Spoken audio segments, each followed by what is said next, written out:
Good morning. I'm very happy that you're here and our visitors as well. We have quite a few this morning for obvious reasons. And it was great to have William Boykin back up here this morning. He's bouncing back after his heart surgery, and he's looking well and doing well, or at least much better. And great to have him leading us through the Lord's Supper this morning. So things are looking up. I'm going to base my thoughts this morning on the passage that Kelvin read, and comes out of Ezekiel 16. It's familiar to you, but then it may not be all that familiar to you. It is a proverb, like mother, like daughter, and it's an old-time saying, of course, that you know quite well, I'm sure, but the interesting thing is it's based in Scripture, and it's addressed to the nation of Israel in a not-so-complimentary way. Because of who they were and what they had become, it traced back to their ancestry. So, in essence, Ezekiel was saying to Israel, if you want to know what you're like, then check your family history. So, like mother, like daughter.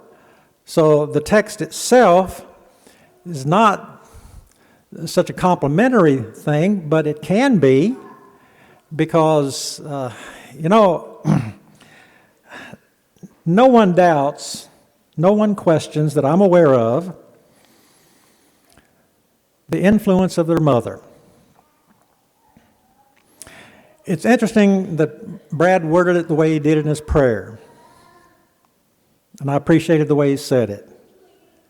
That God gave woman a certain DNA to be nurturing and caring. We all care, but women, mothers, have a special makeup that sets them apart. I hope everybody knows that. No one doubts, no one questions the influence of a mother.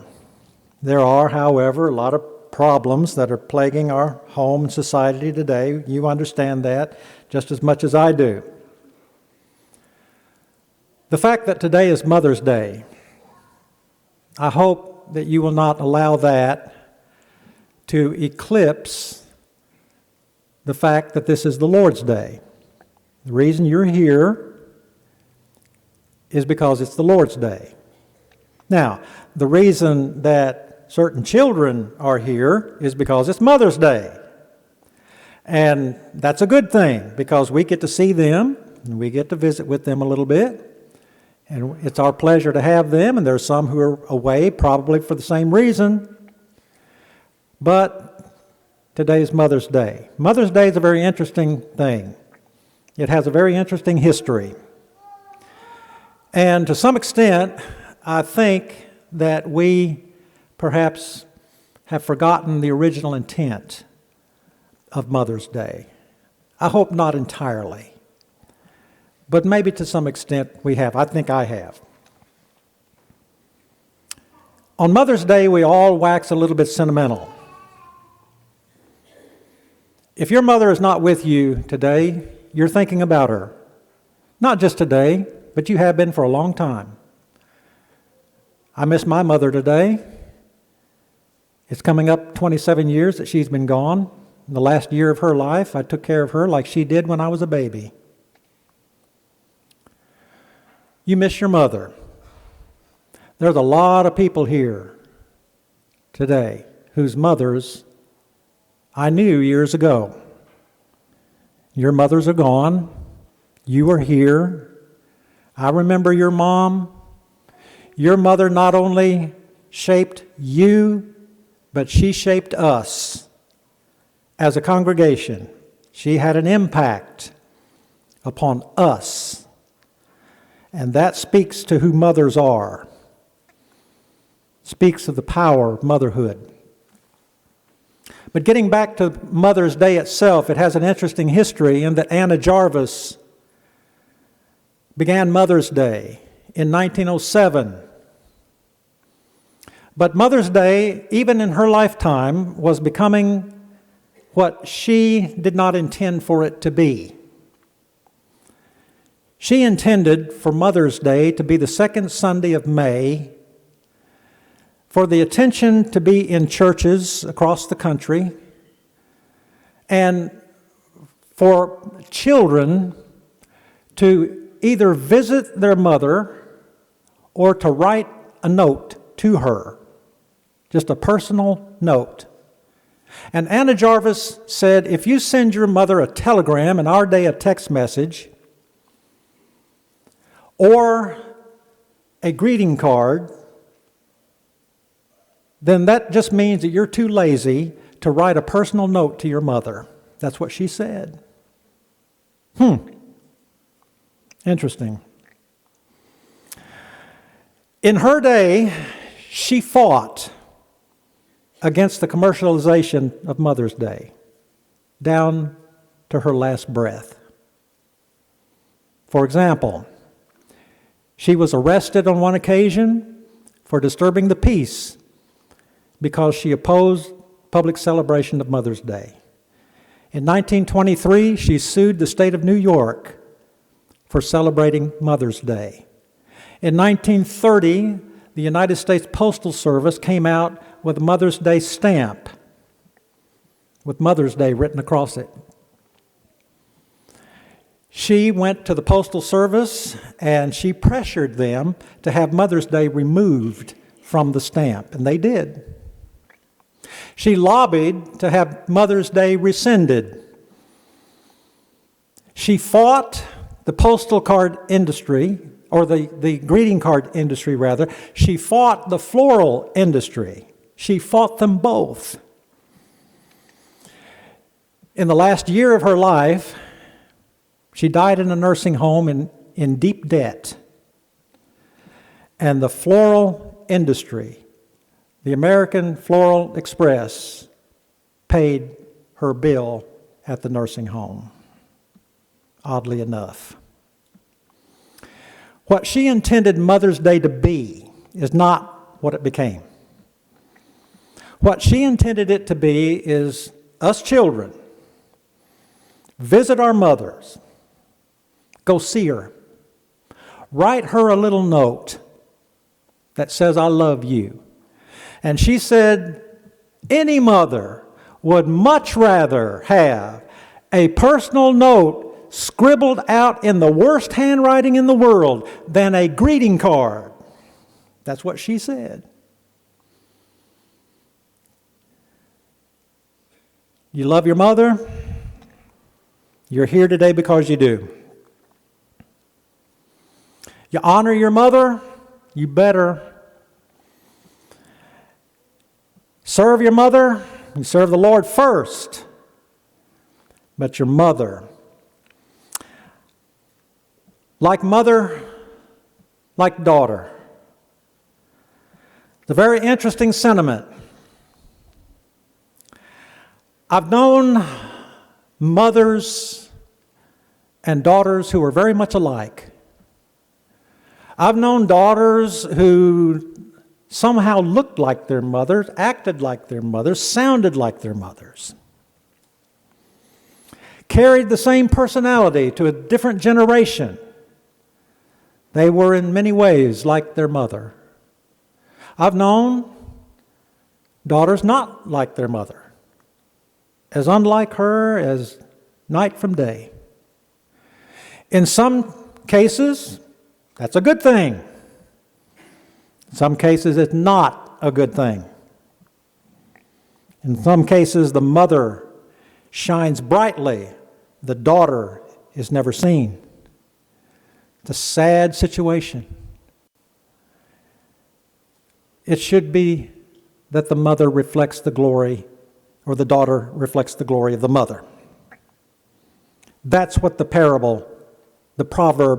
suggests. That's what I want us to reflect on for a little bit this morning. I want us to think about a few attributes of mothers that need to be remembered. And above all, they need to be practiced, followed. Certain attributes that mothers have that are good for you. Now I'm going to give you a few. You'll recognize two of these. One of these you will not. The first one comes from a woman whose name probably you've never heard. You have no idea who I'm going to talk about. And I want to use her as an example of protection, because we need mothers who will protect their children in many ways. But I want to use this morning the example of Jehosheba in 2 Kings chapter 11, verses 1 through 3, as an example of that principle. And I'd like for you to notice this morning. The context of it is tragic, but the principle that comes out of it is redeeming, because we need mothers who will protect their children. Let's go to 2 Kings 11, verses 1 through 3. 2 Kings 11 is by and large about Athaliah. Athaliah did not have the DNA that Brad mentioned in his prayer.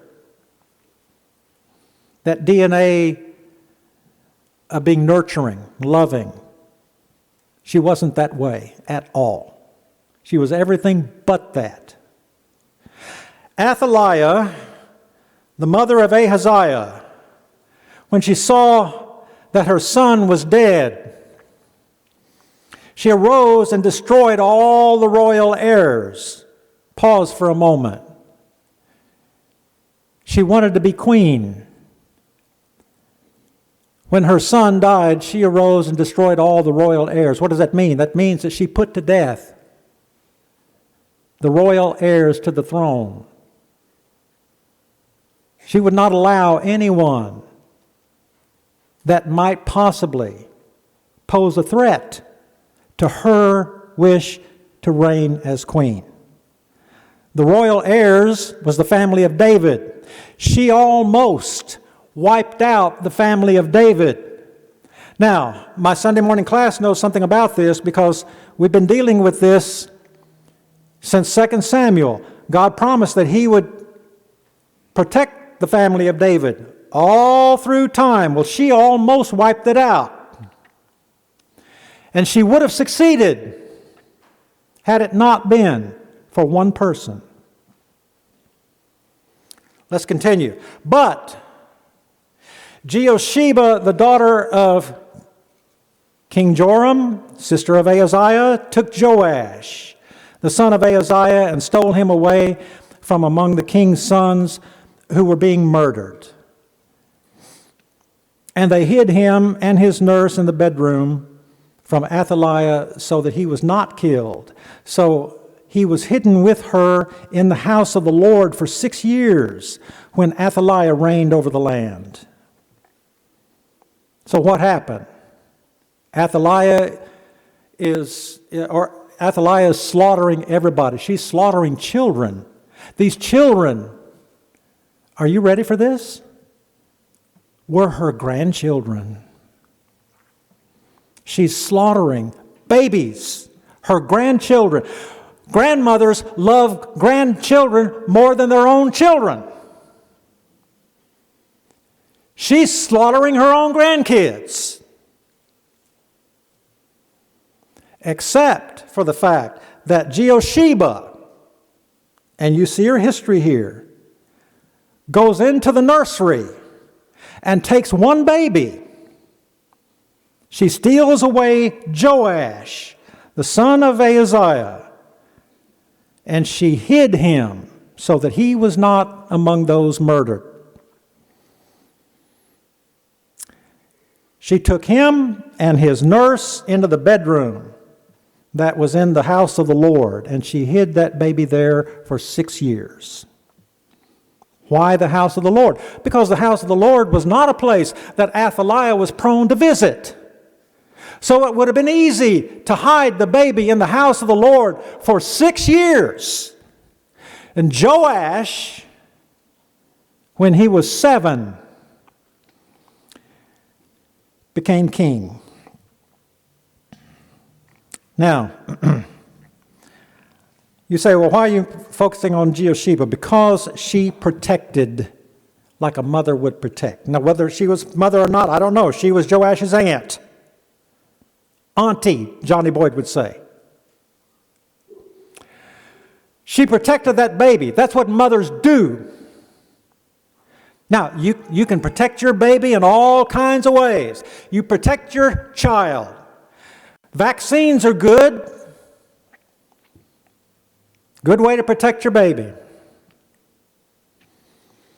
Car seats. Yeah, you need that. Got to have one. Got to have a good one. Doctor's visits. Yes, absolutely. There are many ways to protect your baby, but do you protect their mind?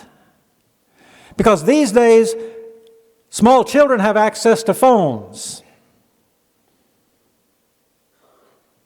Do you know what they're watching on their phone? Are you regulating what they see on their phone? What they're exposed to? Why do I say that? Because of Proverbs 23:7. Because out of the heart, good things can come, bad things can come. The heart. If we're, and today, more than any other generation, we're responsible for protecting the heart, the mind of our child. And that's a heavy responsibility today. Harder to do than it's ever been.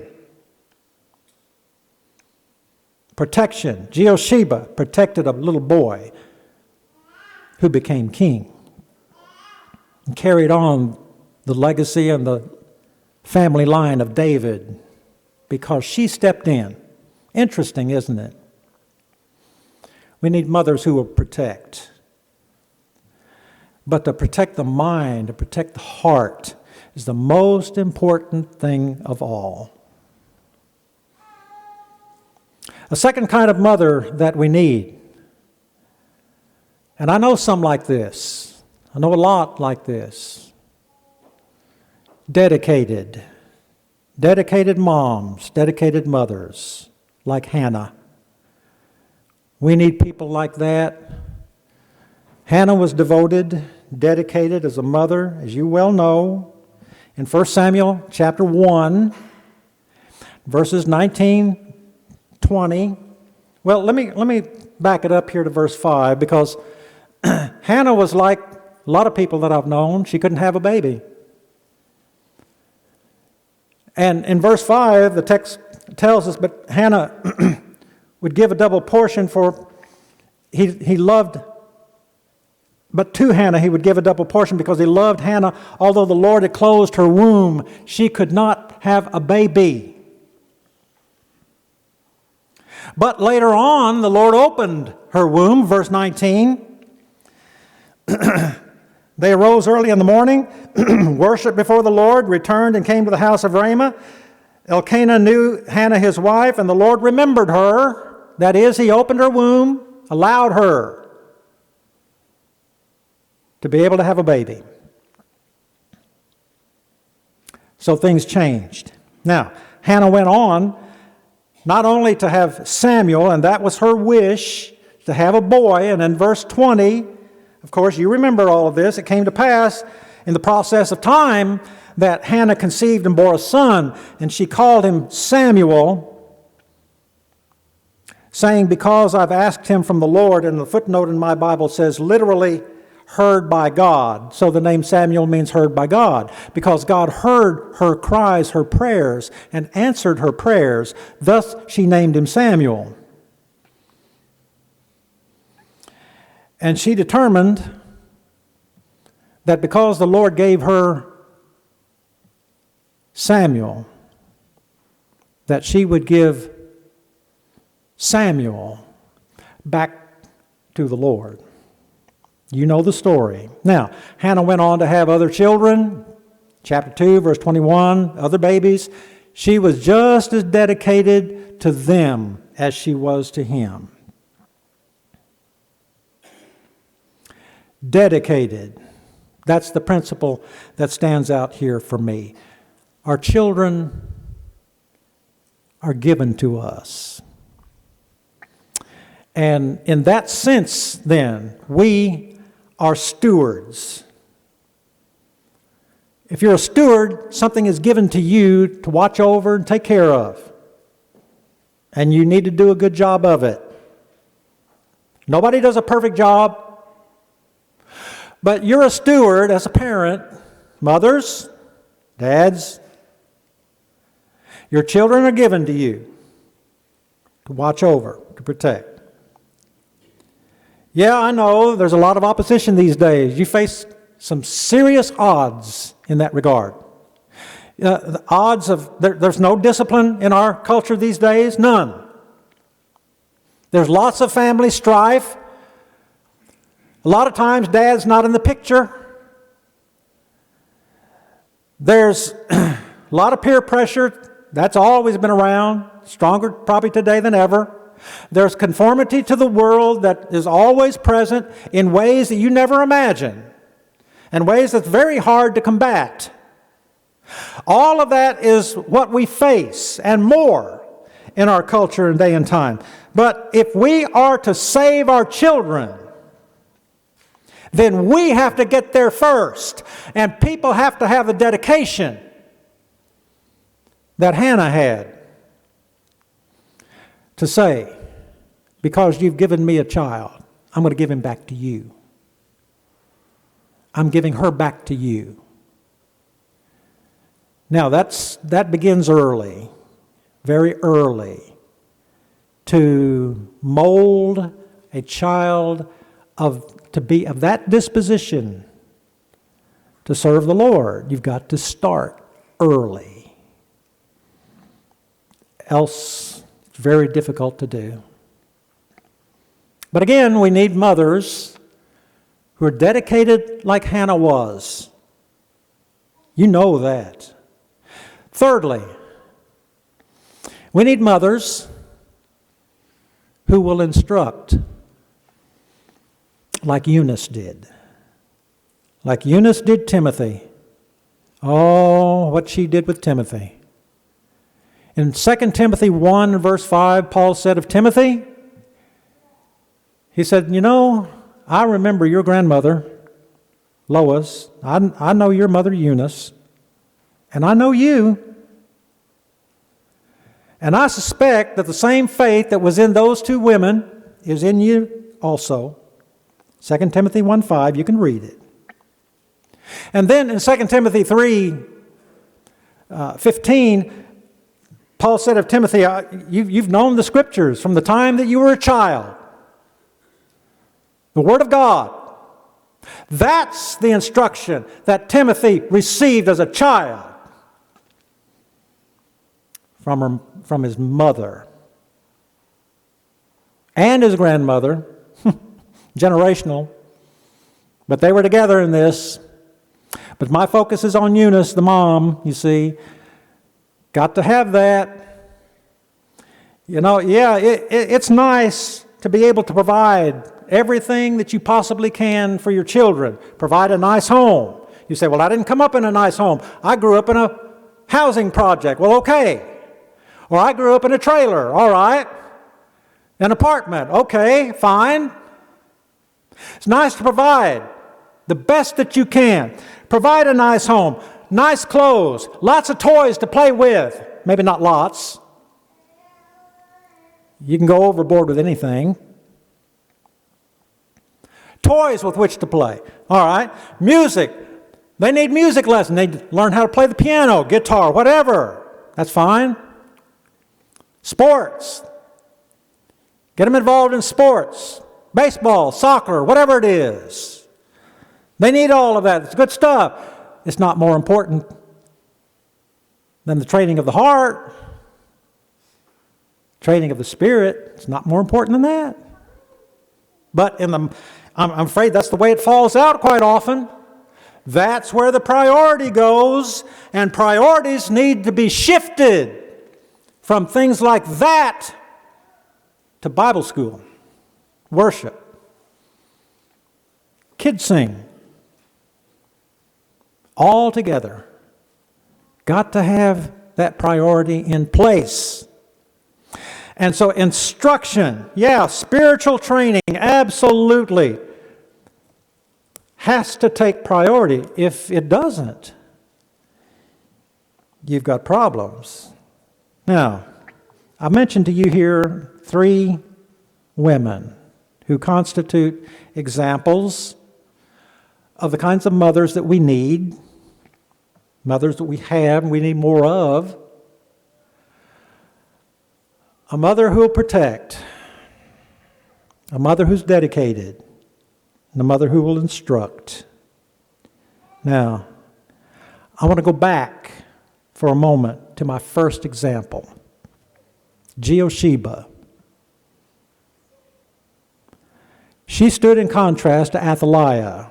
Athaliah, Jehosheba, 2 women as opposite as night and day. There's the typical picture of good versus evil, right versus wrong. Athaliah, as bad as you can get. Jehosheba, good. She saved the day with Joash.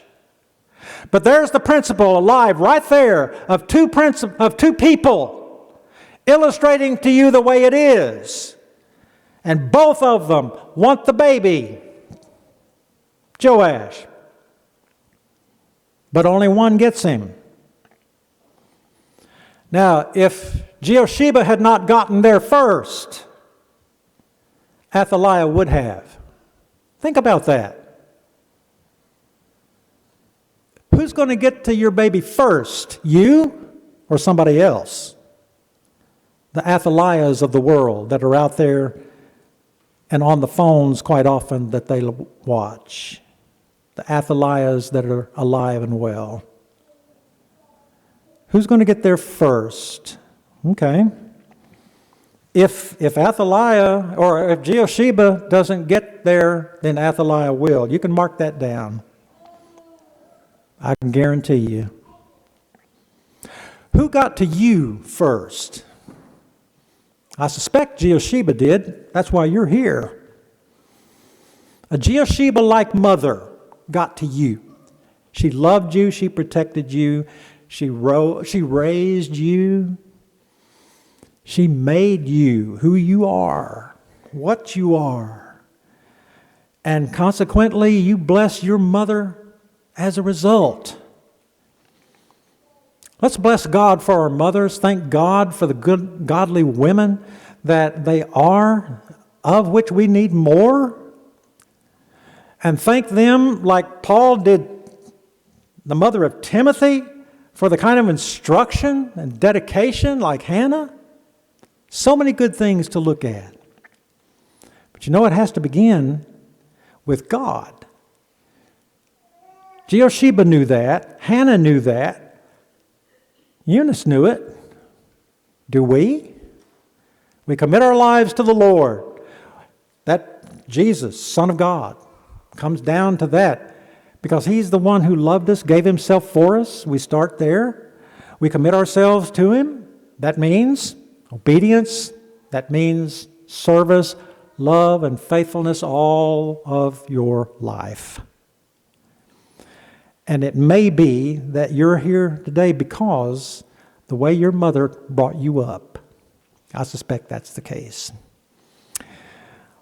Well, let's not eclipse the fact that this is the Lord's day and we're here to obey and serve Him. Let that principle come home to roost. Think about your responsibility now. What do you need to do to love and obey the Lord and serve Him in obedience to Him? You have the opportunity now to respond in obedience to the gospel while we stand and sing to encourage you.